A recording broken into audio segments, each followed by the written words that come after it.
Pendant 3 ans, j'ai géré l'entreprise sans augmentation. Mon père a préféré nommer mon frère PDG. Je suis donc parti chez le concurrent, salaire 5x plus élevé. Maintenant, leur société s'effondre et ils me supplient de revenir. Mon père a passé 3 ans à me refuser des augmentations alors que je dirigeais pratiquement toute son entreprise, puis a confié le poste de PDG à mon frère chéri, Thibaut, à peine diplômé. Je suis parti, j'ai commencé à travailler comme consultante pour leurs plus grands concurrents, et maintenant ils perdent de l'argent à flot et me supplient de revenir. Spoiler, ça n'arrivera pas. Moi, 31 ans, femme, suis une ingénieure en production qui travaille dans l'entreprise de fabrication métallique de mon père en Rhône-Alpes depuis que j'ai obtenu mon diplôme universitaire à 22 ans. Mon jeune frère, Thibaut, 26 ans, homme, vient d'être diplômé il y a 2 semaines. Il lui a fallu 6 ans pour terminer sa licence de gestion parce qu'il a changé de spécialisation 3 fois et a échoué à suffisamment de cours pour devoir les repasser. Pendant ce temps, j'ai obtenu mon diplôme en 4 ans avec la mention très bien en génie mécanique. J'ai obtenu mon diplôme d'ingénieur du premier coup et j'ai été le pilier de l'entreprise de papa depuis. Laissez-moi vous brosser un tableau de notre dynamique familiale. Papa possède une entreprise de fabrication métallique de taille moyenne. Il l'a créée il y a 30 ans, en partant de rien. Je respecte ce labeur. Ce que je ne respecte pas, c'est la façon dont il nous a traités, Thibaut et moi, toute notre vie. La situation classique de l'enfant chéri où Thibaut ne pouvait rien faire de mal et où je ne pouvais rien faire de bien.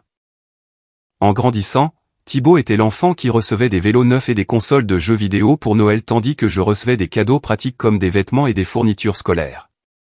Thibaut a eu sa première voiture, payée cash à 16 ans, une Renault Clio presque neuve.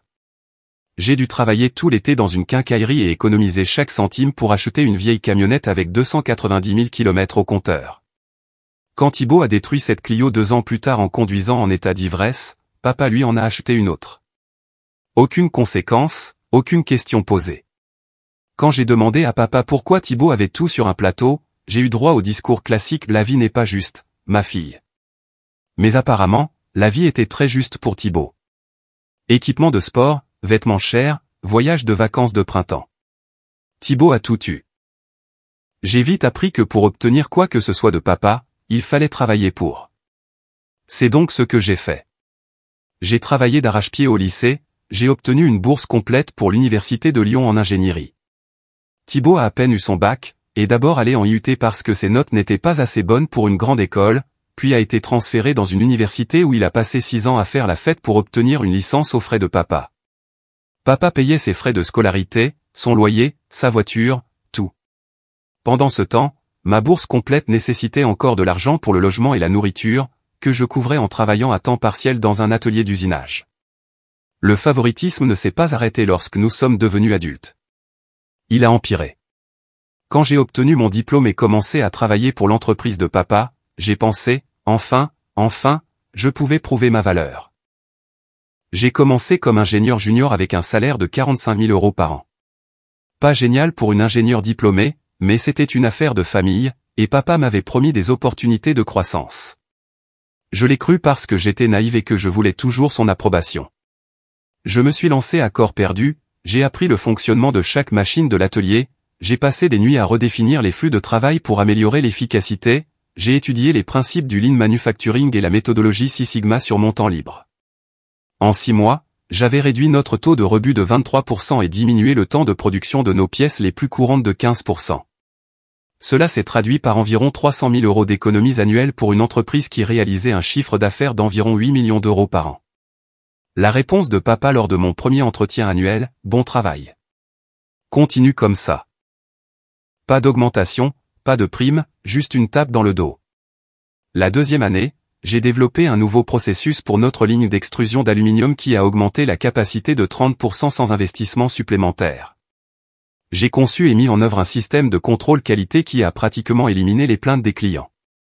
Nous avons décroché 2 contrats majeurs spécifiquement parce que les clients étaient impressionnés par nos indicateurs de qualité et nos délais de livraison. 2 choses que j'avais personnellement réformées. Notre chiffre d'affaires est passé à 10,5 millions d'euros. Entretien annuel. Vraiment fier de ce que tu fais ici, mais nous devons surveiller les dépenses en ce moment. Peut-être l'année prochaine. Toujours à 45 000 €. J'ai demandé au moins un alignement sur le taux du marché pour les ingénieurs avec mon expérience. Papa a dit que les entreprises familiales impliquaient parfois des sacrifices. Pendant ce temps, Thibaut était à l'université, postant des stories Instagram depuis des bars et des festivals de musique, échouant à son cours d'introduction à l'économie d'entreprise pour la 2e fois. La 3e année, notre entreprise a décroché le plus gros contrat de son histoire, un contrat de 2,3 millions d'euros avec un fournisseur automobile. J'ai rédigé la proposition. J'ai conçu l'outillage sur mesure. J'ai géré l'ensemble du projet du début à la fin. Nous avons livré en avance sur le calendrier et en dessous du budget.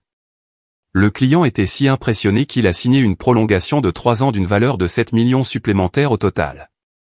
J'ai également formé 3 nouveaux ingénieurs que papa a embauchés, modernisé nos systèmes de KO et passé 6 mois à négocier avec les fournisseurs pour réduire nos coûts de matériaux de 12%. Le chiffre d'affaires a atteint 12,8 millions d'euros. Entretien annuel. Tu es vraiment précieuse pour cette entreprise. Essentiel, vraiment. J'ai demandé une augmentation à 65 000 euros. Toujours en dessous du marché, mais plus proche. Papa a hésité. Il a dit que la trésorerie était tendue à cause des coûts d'expansion. Puis il a suggéré que si j'avais vraiment besoin de plus d'argent, je devrais peut-être réduire mes dépenses futiles. Je vivais dans un 2 pièces et conduisais une camionnette de 10 ans. Mes dépenses futiles étaient un abonnement à la salle de sport et l'achat occasionnel d'un déjeuner au lieu de l'apporter. Mais bien sûr, papa, c'était moi le problème. Le même mois, papa a acheté à Thibaut un nouveau Peugeot 5008 comme cadeau de fin d'études. Thibaut n'avait même pas encore terminé. Il lui restait encore un semestre. Le SUV coûtait 48 000 euros, plus que ce que j'avais gagné en un an. J'ai commencé à sérieusement remettre en question mes choix de vie. La 4e année, je dirigeais essentiellement les opérations. Papa approchait de la soixantaine et était en semi-retraite, passant la plupart de son temps à jouer au golf et à voyager avec maman. L'entreprise tournait à plein régime. Nous étions à 14,2 millions de chiffre d'affaires avec des marges bénéficiaires de 18%, bien au-dessus de la norme de l'industrie. Je supervisais 12 employés, gérais plusieurs relations avec des clients majeurs et m'occupais de tout, de la planification de la production à la planification stratégique. J'ai finalement tapé du poing sur la table. Le salaire du marché pour un ingénieur en production avec mon expérience et mes responsabilités en Rhône-Alpes est de 85 000 à 95 000 euros. Je gagnais toujours 45 000 euros. Pour situer, certains des opérateurs de machines CNC gagnaient plus que moi. J'ai rédigé une proposition détaillée décrivant mes contributions, inclus des comparaisons avec les données salariales de l'industrie et demandé 80 000 euros. Toujours dans la fourchette basse, mais raisonnable. La réponse de papa. On dirait que tu prends l'entreprise en otage après tout ce que nous t'avons donné. Il ne m'avait rien donné. J'avais gagné chaque euro. J'avais transformé son entreprise d'une petite PME décente en un fabricant de taille moyenne véritablement compétitif. Mais le lui faire remarquer ne menait nulle part. C'est alors que Thibaut a obtenu son diplôme. Enfin, 6 ans, 2 changements de spécialisation, 3 semestres ratés qui ont nécessité des rattrapages et une moyenne d'AAC sans grave peine novembre 2020 plus tard. Il avait une licence en administration des affaires. Sa plus grande réussite était apparemment de ne pas s'être fait expulser. 2 semaines après la remise des diplômes, papa a convoqué une réunion d'entreprise, a annoncé que Thibaut rejoindrait l'équipe en tant que directeur général adjoint, DGA, qu'il apprendrait le métier de A à Z avant d'assumer un rôle de direction. Le titre de DGA était une imposture. Thibaut ne connaissait pas la différence entre un tour et une fraiseuse. Il ne pouvait pas lire un plan technique.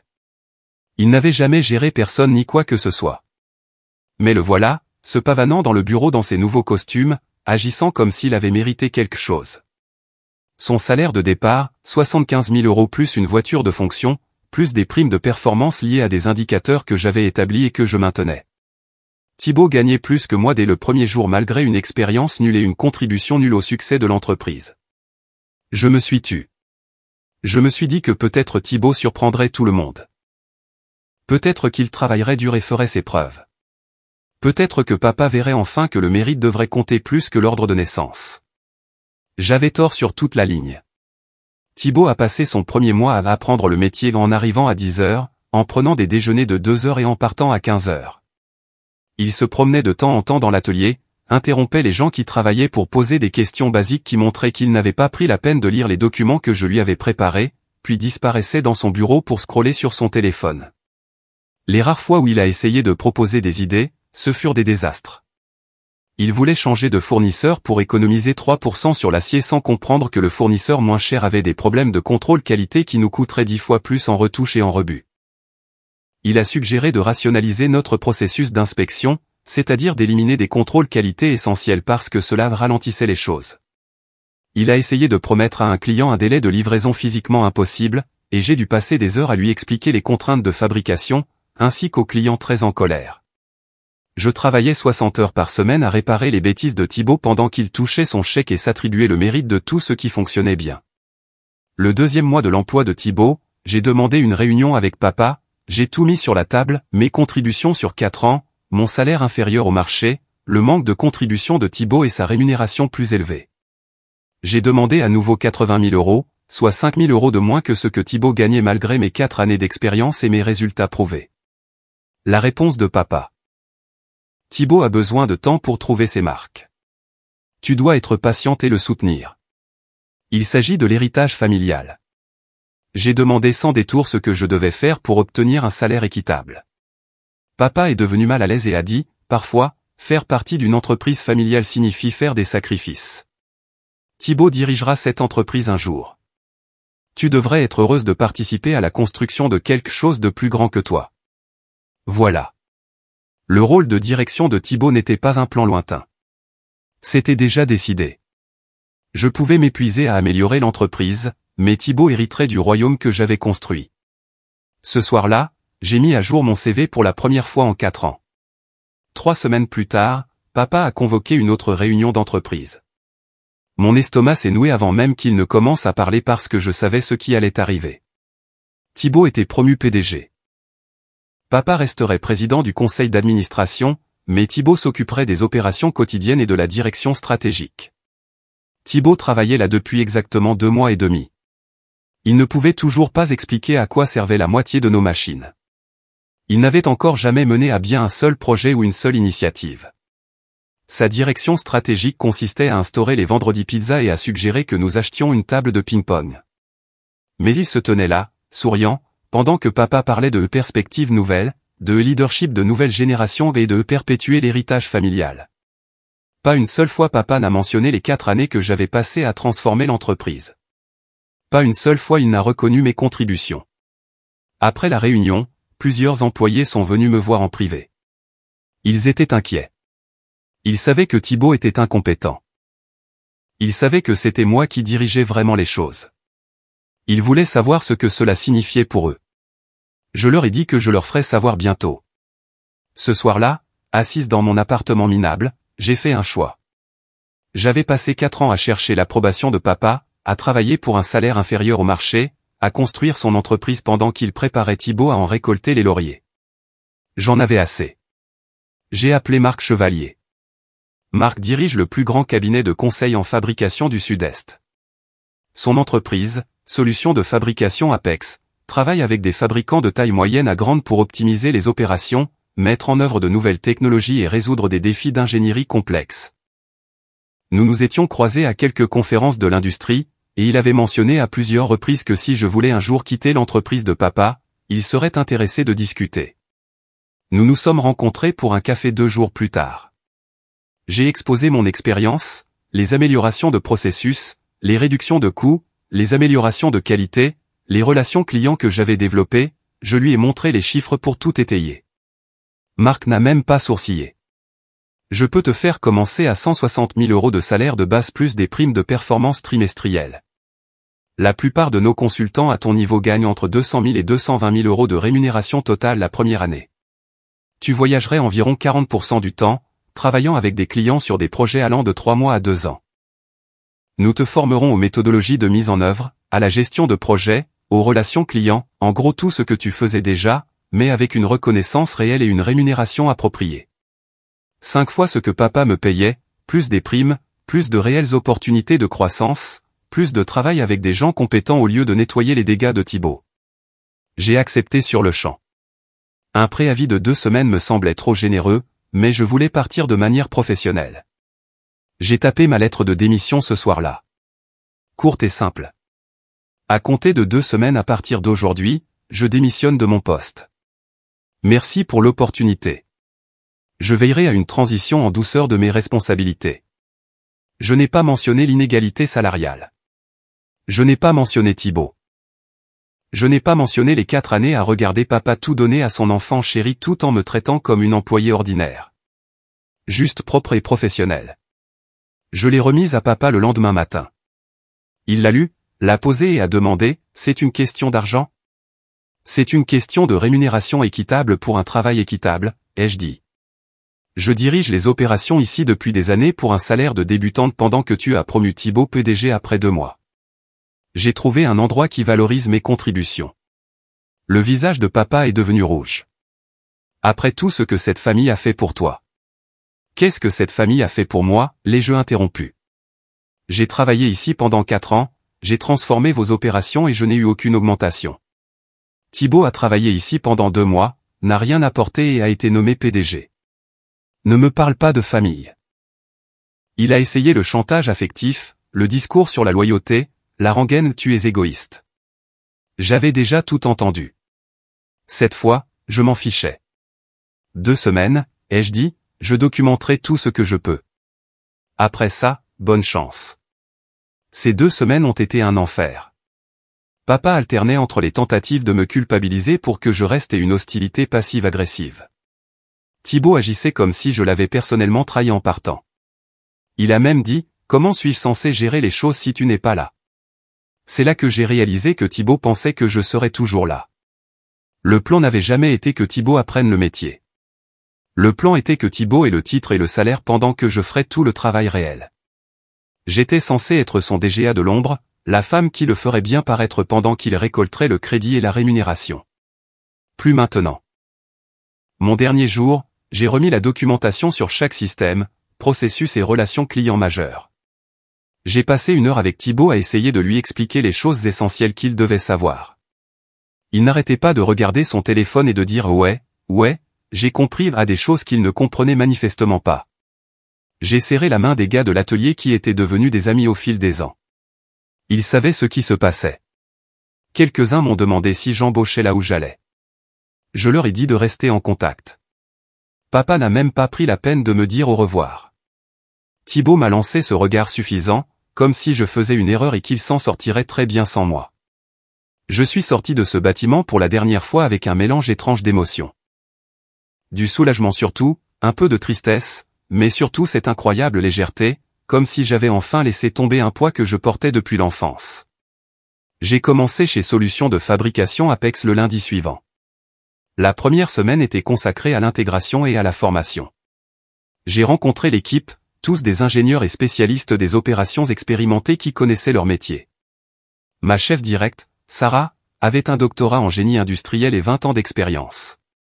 Elle me traitait comme une professionnelle compétente, pas comme une source de main-d'œuvre gratuite. Mon premier projet était avec un fournisseur automobile de premier rang qui avait de gros problèmes de contrôle qualité. J'ai passé 3 mois sur site à diagnostiquer les problèmes, à redéfinir leur protocole d'inspection et à former leur équipe. Le client était ravi, a renouvelé pour un projet de suivi immédiatement. Ma première prime trimestrielle à elle seule était de 18 000 €, plus d'un tiers de ce que papa me payait annuellement. Le travail était stimulant et gratifiant. J'apprenais constamment, je travaillais avec des technologies de fabrication de pointe, je résolvais des problèmes complexes pour des clients qui appréciaient réellement les solutions. Et je gagnais vraiment de l'argent pour la première fois de ma vie d'adulte. Pendant ce temps, j'entendais des choses par des contacts de l'industrie sur l'entreprise de papa. Rien de direct, juste des chuchotements lors de conférences, des commentaires de fournisseurs. Les choses n'allaient pas très bien. 3 mois après mon départ, j'ai croisé un des fournisseurs de papa à un salon professionnel. Il a mentionné qu'ils avaient des problèmes pour obtenir des réponses rapides sur les commandes, beaucoup de confusion sur les spécifications, des projets en retard. 5 mois plus tard, un ancien collègue m'a envoyé un texto, disant qu'ils avaient perdu 2 clients majeurs. L'un parce que Thibaut avait promis un délai de livraison impossible et qu'il l'avait manqué de 6 semaines. L'autre parce que des problèmes de qualité étaient réapparus et qu'ils avaient expédié des pièces défectueuses. 6 mois plus tard, j'ai reçu un message LinkedIn de Jeanne, la directrice administrative de longue date de papa. Elle avait démissionné. Elle disait que c'était le chaos. Thibaut prenait des décisions terribles. Papa n'était presque plus là et personne ne savait ce qu'il faisait. 3 des gars les plus expérimentés de l'atelier étaient partis chez des concurrents.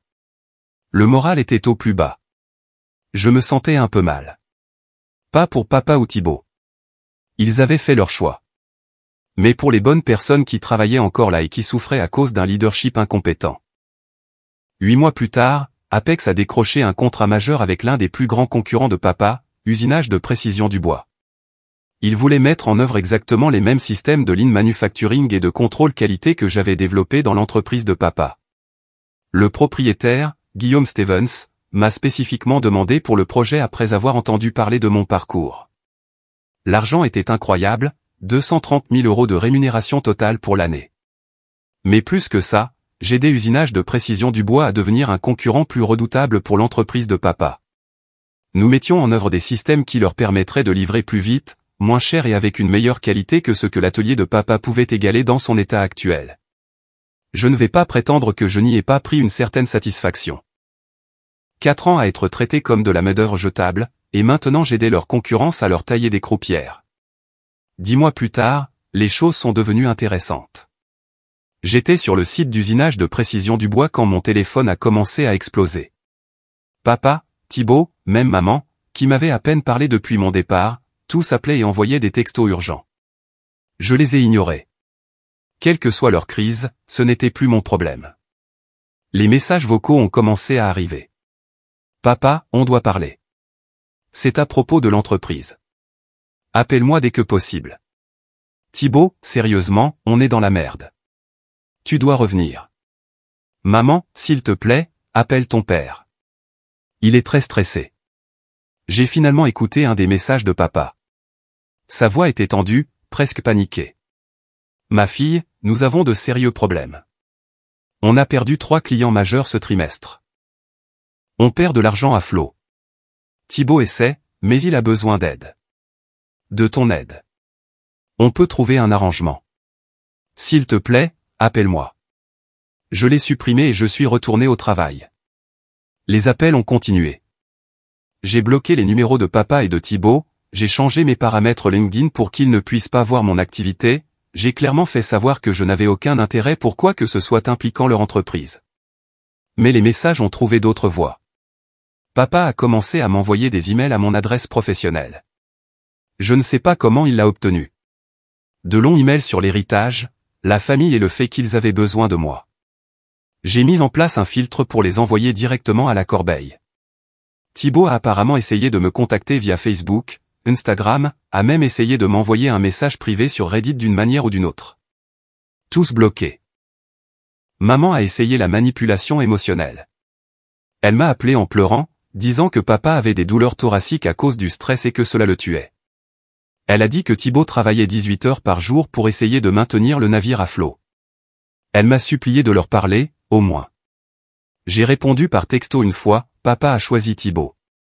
Il a choisi de me sous-payer pendant 4 ans tout en préparant Thibaut à prendre la relève. C'est la conséquence de ce choix. Je ne réparerai pas leurs erreurs. 11e mois. Jeanne m'a de nouveau envoyé un message. Elle disait que l'entreprise était en grande difficulté. Ils avaient épuisé la plupart de leurs réserves de trésorerie. La banque devenait nerveuse au sujet de leur ligne de crédit. Ils avaient licencié 6 personnes. Des rumeurs de faillite circulaient. Thibaut avait apparemment essayé de mettre en œuvre des améliorations d'efficacité qui avaient eu des conséquences spectaculaires. Il avait rogné sur le contrôle qualité pour économiser de l'argent, ce qui avait entraîné un rappel massif et détruit leur réputation auprès de 2 clients majeurs. Il avait également mis en colère leurs meilleurs fournisseurs en exigeant des conditions de paiement qu'ils ne pouvaient pas supporter. Ils payaient donc maintenant le prix fort pour les matériaux. Tout ce que j'avais construit, Thibaut l'avait systématiquement démantelé en moins d'1 an. Une partie de moi se sentait vengée. Il m'avait traité comme un pion, supposant que Thibaut pourrait simplement prendre ma place sans aucune de mes compétences ou connaissances. Et maintenant, ils apprenaient exactement à quel point je tenais cette entreprise à bout de bras. Mais je me sentais aussi triste pour les bonnes personnes qui étaient encore là. Les machinistes qui m'avaient formé à mes débuts. Les chefs d'atelier qui m'avaient toujours traité avec respect. Ils ne méritaient pas de perdre leur emploi à cause de l'incompétence de papa et Thibaut. Mais ce n'était plus mon cirque, plus mes singes. 12e mois. 1 an après mon départ, Guillaume d'usinage de Précision Dubois m'a emmené déjeuner, m'a dit qu'il avait entendu dire que l'entreprise de mon père était en grande difficulté, m'a demandé si je savais quelque chose sur une opportunité d'acquisition potentielle. Je lui ai dit ce que je savais. Guillaume a eu cet air pensif et a dit, « Tu sais, si nous les acquérions, nous aurions besoin de quelqu'un qui connaît cette opération de l'intérieur pour l'intégrer correctement. Quelqu'un qui pourrait sauver ce qui a de la valeur et réparer ce qui est cassé. Ce serait peut-être un poste de vice-président, probablement 250 000 € plus départ. » L'ironie ne m'a pas échappé. Je pourrais potentiellement devenir VP des opérations pour l'entreprise qui acquérait celle de papa, je serais essentiellement la patronne de papa, et de Thibaut, s'il gardait son poste après une acquisition. J'ai dit à Guillaume que j'y réfléchirais. Ce soir-là, papa a appelé d'un numéro que je n'avais pas bloqué. J'ai répondu sans réfléchir. « S'il te plaît, ne raccroche pas », a-t-il dit immédiatement. Sa voix semblait brisée. « Je sais que tu ne veux pas avoir de mes nouvelles. Je sais que j'ai tout gâché, mais je t'en supplie, écoute-moi. » Je suis restée silencieuse. L'entreprise est en difficulté. De vraies difficultés. Nous allons probablement faire faillite dans les 6 prochains mois si les choses ne changent pas. La banque menace de retirer notre ligne de crédit. Nous avons perdu la plupart de nos clients majeurs. Thibaut a fait de son mieux, mais il n'est pas prêt. Il n'est pas toi. Non, ai-je dit. J'ai eu tort, a poursuivi papa. Surtout. Sur Thibaut, sur toi, sur la façon dont je t'ai traité toutes ces années. C'est toi qui as fait le succès de cette entreprise, et j'étais trop fier et stupide pour le voir. Je suis désolé. 4 ans trop tard. Mais je l'ai laissé continuer à parler. Reviens, a-t-il dit. S'il te plaît, dis ton prix. Le poste de PDG. Ce que tu veux. Nous avons besoin de toi. Et Thibaut, ai-je demandé. Longue pause. Il se retirerait ou travaillerait sous tes ordres. Tout ce qui doit arriver. Et mon salaire? Ce que tu veux. Sérieusement, je te le mettrai par écrit. Tu dirigerais tout. J'y ai pensé pendant environ 3 secondes. Non. S'il te plaît. Tu as eu 4 ans pour me payer équitablement, 4 ans pour me traiter comme une employée de valeur au lieu de me d'œuvre bon marché. Tu as choisi Thibaut plutôt que moi à chaque occasion. Tu l'as choisi quand tu lui as acheté des voitures alors que je conduisais une épave. Tu l'as choisi quand tu as payé ses 6 ans d'études alors que je travaillais pour payer les miennes. Tu l'as choisi quand tu l'as nommé PDG après 2 mois tout en me refusant des augmentations pendant 4 ans. C'est la conséquence de ces choix. Je suis désolé. Tu n'es pas désolé de m'avoir maltraité. Tu es désolé que ça n'ait pas marché comme tu l'avais prévu. Tu es désolé que Thibaut n'ait pas pu magiquement faire le travail que tu supposais qu'il pouvait faire parce qu'il est ton favori. Tu es désolé de perdre ton entreprise, mais tu n'es pas vraiment désolé de la façon dont tu m'as traité. Ce n'est pas « je gagne 220 000 € par an maintenant ». J'aime mon travail. Je travaille avec des gens compétents qui me respectent. J'ai de réelles opportunités de croissance. Pourquoi diable abandonnerais-je cela pour revenir sauver ton entreprise? Parce que c'est la famille. La famille, c'est ce que tu as choisi avec Thibaut. Je ne suis que la fille qui y a travaillé pendant 4 ans. Bonne chance avec ton plan de succession. J'ai raccroché. Il a rappelé immédiatement. J'ai bloqué le numéro. Le lendemain, Thibaut s'est présenté chez Usinage de Précision Dubois. La sécurité m'a appelé parce qu'il était dans le hall et exigeait de me voir. Je suis descendu. Thibaut avait l'air d'avoir perdu du poids. Des cernes sous les yeux, portant un costume froissé dans lequel il semblait avoir dormi. « Tu dois revenir », a-t-il dit. Pas de bonjour, pas de banalité, juste une supplication désespérée. « Je ne dois rien faire du tout », ai-je répondu. « Nous allons faire faillite. Papa a des douleurs thoraciques. Maman prend des anxiolytiques. L'entreprise s'effondre. Je n'y arrive pas, sa voix s'est brisée. Je ne peux pas faire ça. Je ne sais pas ce que je fais. Tu aurais dû y penser avant d'accepter un poste de PDG pour lequel tu n'étais pas qualifié. Je n'ai pas demandé ça. Papa me l'a juste donné. Je pensais. Je pensais que tu serais toujours là pour m'aider à comprendre. C'était le plan, n'est-ce pas? Tu as le titre et l'argent. Je fais le vrai travail. Tout le monde prétend que tu es compétent. Sauf que je suis parti. Et maintenant tu découvres que diriger une entreprise demande de vraies compétences et connaissances. S'il te plaît, a dit Thibaut. Ses yeux étaient humides. Je sais que nous t'avons maltraité. Je sais, papa. Mais tu ne peux pas laisser l'entreprise mourir. Pense aux employés, à tous ces gens qui perdront leur emploi. J'y pense constamment, ai-je dit. C'est pourquoi j'ai mis Guillaume Stevens en contact avec quelques-uns d'entre eux. Usinage de précision du bois embauche. Les bonnes personnes de l'atelier de papa auront un emploi. Ils auront de meilleurs emplois, en fait, dans une entreprise qui n'est pas dirigée par un népotisme incompétent. Le visage de Thibaut est devenu blanc. Tu les aides à débaucher nos employés. J'aide des gens bien à trouver de bons emplois avant que votre entreprise implose et les laisse sans rien. Tu devrais me remercier. Tu détruis l'héritage de papa. Tout ce qu'il a construit. C'est moi qui l'ai construit, ai-je interrompu. Papa a créé une entreprise. Je l'ai transformée en quelque chose de réussi. Puis papa te l'a donnée et tu l'as détruite en moins d'1 an. Ce n'est pas ma faute. Qu'est-ce que tu veux, a demandé Thibaut. De l'argent, des parts, dis-le. Reviens juste et arrange ça. J'ai regardé mon frère, l'enfant chéri à qui on avait tout donné toute notre vie, et qui avait tout gâché par pure incompétence et suffisance. Je veux que tu échoues, ai-je dit. Je veux que tu expérimentes ce que c'est quand le travail acharné et le talent n'ont pas d'importance parce que quelqu'un d'autre obtient les opportunités que tu mérites. Je veux que tu comprennes ce que j'ai ressenti chaque jour en travaillant pour papa pendant qu'il te traitait comme un roi. Je veux que tu échoues pour que peut-être, tu apprennes qu'être le favori de quelqu'un ne te rend pas compétent. Thibaut est resté là, abasourdi. Sors, ai-je dit, et ne reviens pas, la sécurité l'a escorté dehors. Je suis retourné au travail. Cela fait 6 mois que Thibaut s'est présenté à mon bureau. J'ai pensé faire une mise à jour car les choses sont devenues encore plus intéressantes. L'entreprise de papa a déposé le bilan, redressement judiciaire, il y a 3 mois. Ils ont essayé de se réorganiser, mais ça n'a pas marché. Ils sont maintenant en liquidation judiciaire. Les actifs de l'entreprise sont vendus pour payer les créanciers. Guillaume Stevens d'usinage de précision du bois a fini par acquérir leur contrat client et une partie de leur équipement pour une bouchée de pain. Il a offert des postes à 8 des anciens employés de papa. Tous les bons avec qui j'avais travaillé. Ont accepté. Le 8e a pris sa retraite. Le chômage de Thibaut n'a pas duré longtemps. Papa lui a trouvé un emploi dans l'entreprise de distribution d'un ami. Coordinateur logistique débutant. 38 000 € par an.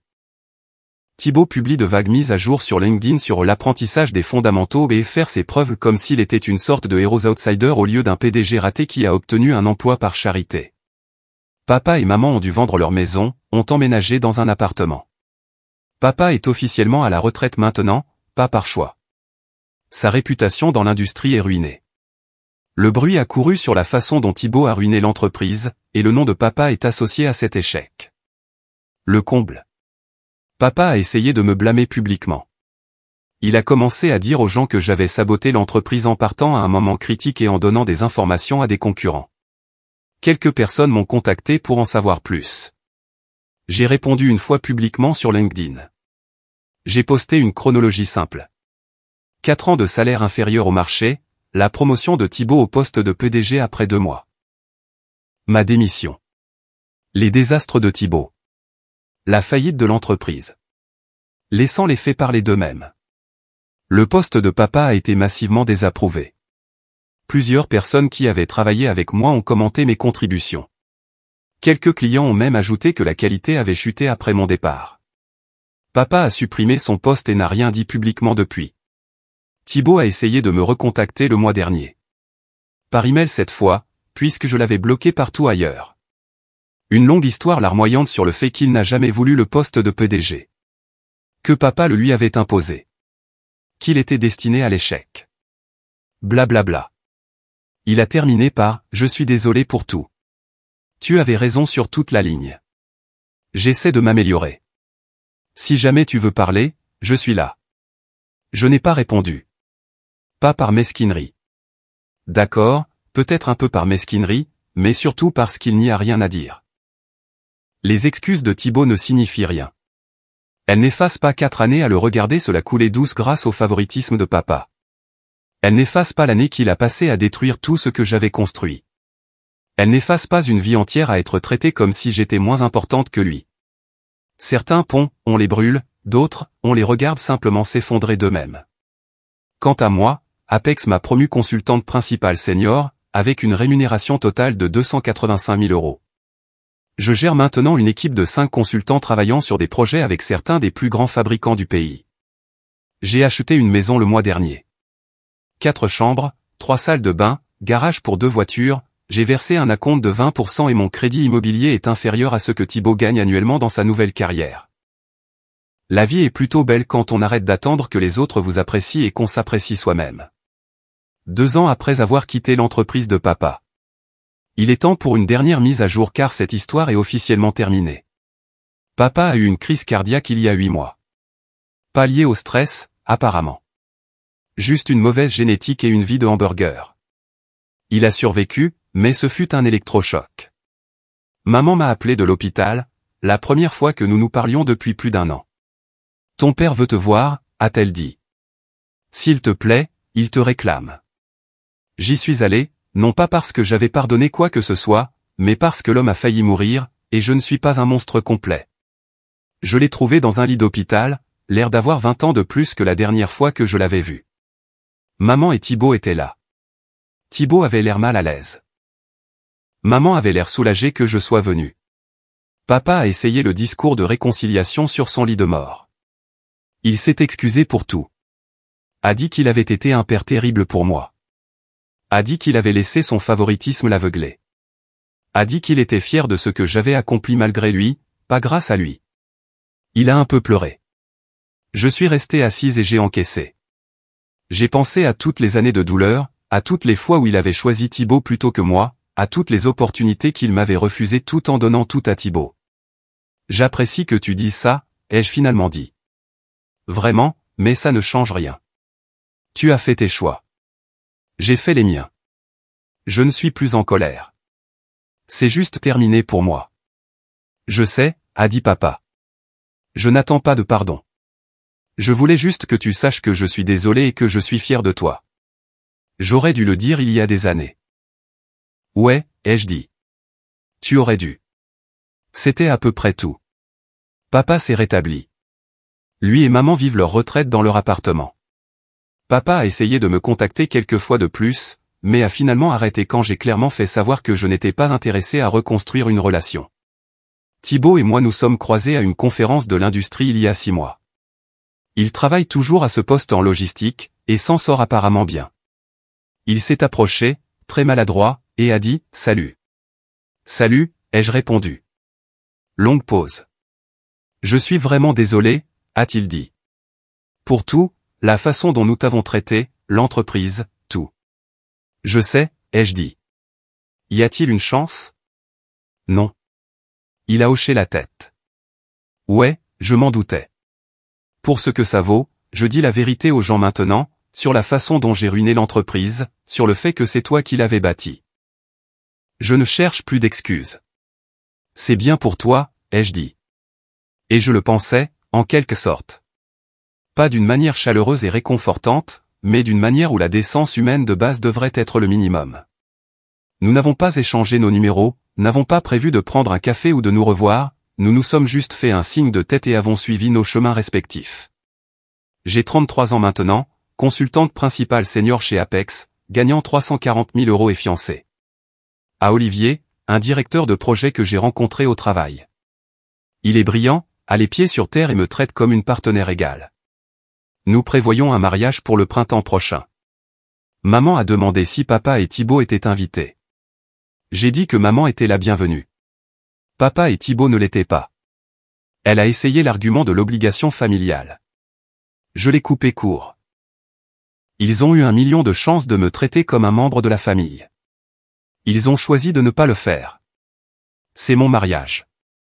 La famille d'Olivier, ma vraie famille, les gens qui m'ont soutenu et ont cru en moi. Ce sont eux qui ont leur place là-bas. Maman n'a pas insisté. Je pense qu'elle a compris. Voilà où en sont les choses. L'entreprise de papa n'existe plus. Thibaut apprend à être un adulte fonctionnel. Papa vit avec ses regrets. Maman respecte mes limites. Et moi, je construis une vie avec quelqu'un qui me valorise. Je fais un travail qui me passionne. Je gagne un argent qui reflète ma valeur réelle. Je vis dans une maison que j'ai achetée grâce à ma propre réussite. Entouré de gens qui me respectent. Pas de favoritisme pour l'enfant chéri. Pas de dynamique familiale toxique. Plus besoin d'attendre une approbation qui ne viendra jamais. Juste la paix. Enfin.